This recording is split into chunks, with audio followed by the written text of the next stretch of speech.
And now we are going to go to the start slash sit 'em for week 5 for fantasy. So John, if you want to take the wheel, you may. Yeah, so we're going to start off with the starts. I say this every week, but we're not going to tell you to start Derrick Henry. We're not going to tell you to start, Josh Allen. These are obvious guys that should be in your lineup every single week. So these are more options that if you have a tough lineup decision or, you got an injury or a bye week or something along those lines, then these are guys that you can throw in there to fill in those holes. So first one is quarterback for the Cincinnati Bengals, Joe Burrow. Jair Alexander's injury, as we talked about earlier, I think it just makes the secondary a little weaker, and so I think that that's what they're going to want to attack in this game. Also, no Joe Mixon. I think that means probably less plays in the run. Samaje Perine is no slouch. I think he'll still get involved, but I think they're probably just going to have a more pass-heavy attack because of those two reasons. And I think with the weapons that Joe Burrow has, the way that he's played so far, I think he's a comfortable start, even if they're not winning, because honestly, with Aaron Rodgers in that offense, if they're playing from behind, once again, more reason to pass the ball a lot. So Joe Burrow and the Cincinnati Bengals should have a good week, and I think he's a start this week. Next, quarterback Kirk Cousins. As I talked about earlier with the Vikings versus the Lions, ultimately the Lions defense has been the most fantasy friendly matchup for QBs so far.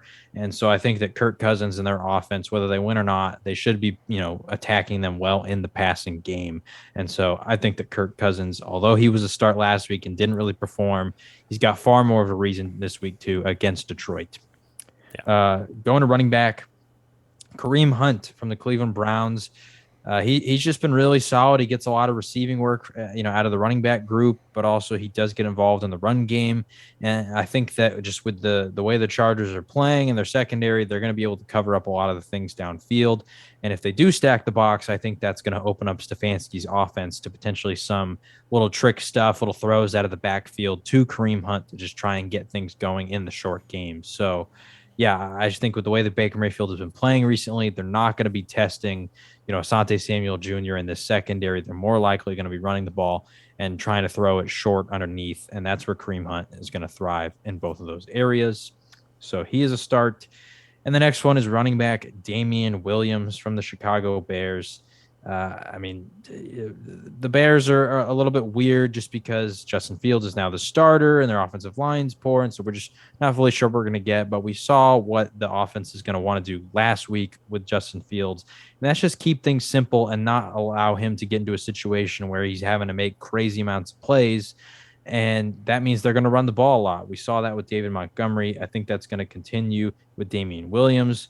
Also, the Raiders, their defensive line has been really strong, but specifically against the pass. And so I think that they're going to want to try and slow down Max Crosby and those guys by just simply running the ball. So Damian Williams, I would start him. Plus, he's got receiving value. And, he already had that even with Montgomery out there. So now you get the full package with Damian Williams. Moving on to wide receivers. First one is Corey Davis from the New York Jets. He and Zach Wilson have had some great chemistry so far this year. They're playing the Falcons. Enough said, right? Zach Wilson, he's a very talented quarterback. He's got a great arm. He can make some crazy throws. I'm thinking Corey Davis is going to get at least one big catch downfield, probably a touchdown in this one. So I think he's got a pretty safe floor this week in a really favorable matchup. Next, T. Higgins, once again, from the Bengals. I think that he could have a solid outing against the Packers. If Jair Alexander somehow shockingly does play, then that could change things. But even then, where do you put Jair? Maybe you just probably leave him on one side of the field and, you're not going to have him shadow anybody because this Bengals receiver room is just really talented.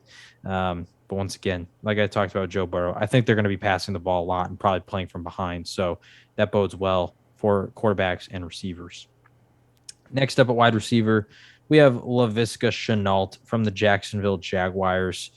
We saw the DJ Chark did get hurt last week, and they don't play the toughest of secondaries with the Tennessee Titans. They're still banged up. I think Caleb Farley hasn't played since week 1 because of injury. He might be back this week, but even then, he's still just returning if he is coming back. And their secondary hasn't been super impressive. We saw what Zach Wilson and that passing attack was able to do to them last week. So I don't think the Jaguars are going to be winning in this game, but once again, When you're playing from behind, you're going to pass the ball a lot. And with DJ Chark being out, LaVisca became the go-to guy when it came to all the targets. So I think that he could be a safe option here as well. And for the final start of the tight end, it's Dawson Knox from the Buffalo Bills.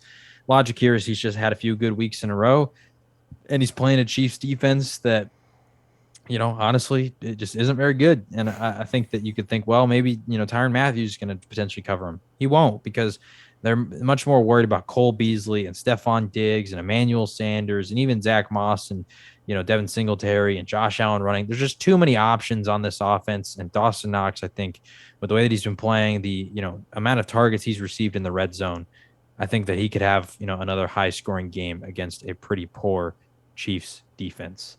So those are the starts of this week. I don't know if you have any thoughts on any of those guys, any highlights. No, I mean, especially do like the Joe Burrow one. That's really one I like the most, just because, especially, even if I think especially with Jair out, I mean, it's gonna be Eric Stokes, Yeah. still a rookie, and then Kevin King, who I know everyone thinks is horrible, but I mean he's okay, but still he's not amazing. So, yeah, I think that's a very good one, and that might be a closer game than expected. But regardless, I think the Panthers, wrong cat. The Bengals will be have forced to throw the ball more often than they want to. So I like that one. Yeah, I think All right. I do like the other ones, but now- that's the one I would highlight the most. Right. All right. Well, now let's move on to the sits. First off, quarterback Baker Mayfield. They're playing the Chargers. Really good defense, really good defensive mind, and Brandon Staley.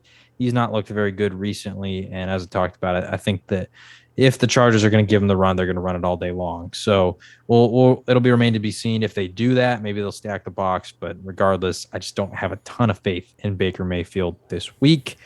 Next up, this one is obviously dependent on if he's even playing in the game, but it's Trey Lance. He's in his first start. He's playing a really red hot team like the Cardinals. I think that if the Cardinals get up early and often, that could force the Niners into a little bit of desperation mode, and that's never, what you want out of your quarterback, because that could just lead to a lot of bad decisions. And last week, I know he had success, but there was that one blown coverage. Jamal Adams left the guy, and then he thought someone else was going to pick him up, and then Deebo Samuel, 80 yards downfield for a touchdown. I don't think that's going to happen.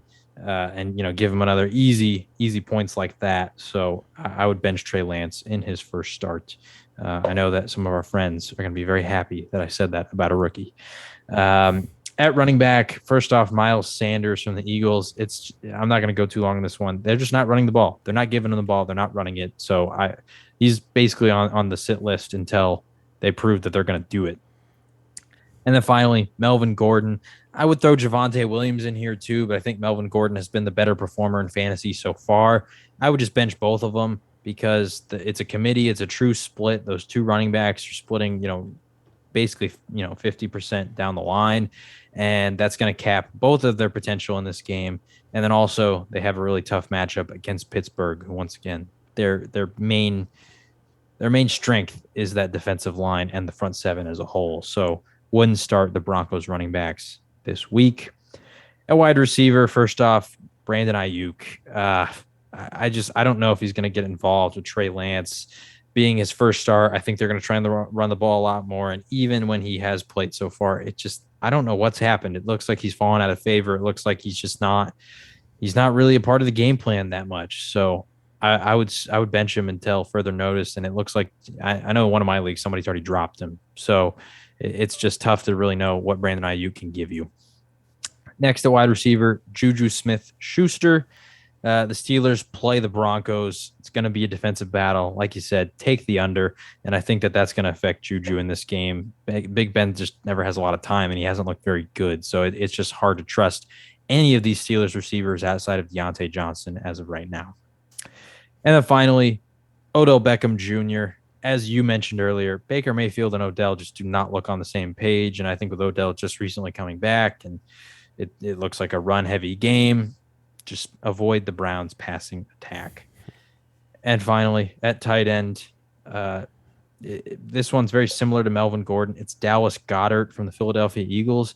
I think a lot of people are really hoping that Dallas Goedert in fantasy would become the true Eagles tight end number one. Nick Sirianni and this coaching staff, they want Zach Ertz still involved, and he's still talented. And so it's limiting Goddard's ceiling, his potential, what he could do in a game because Zach Ertz is still going to be involved plenty. So those are the starts and sits of the week. I don't know if you have any thoughts on any of those sits, but that is what I got. I mean, most of them, like I said, Goddard, as a Goddard owner, it sucks that Ertz getting more involved.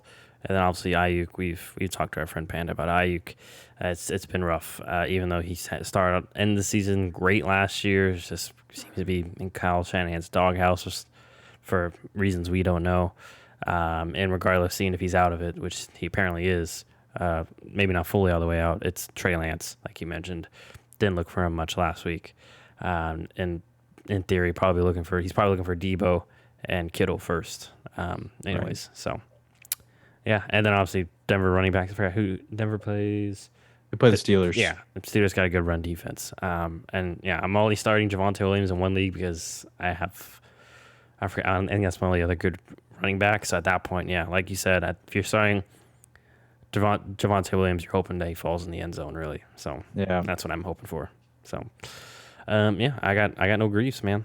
All right. Well, that's it for the fantasy starts and sits. So week 5. Alrighty, so that's gonna wrap it up for this episode. We'll see how it goes. Like we mentioned, I think we had 4 disagreements.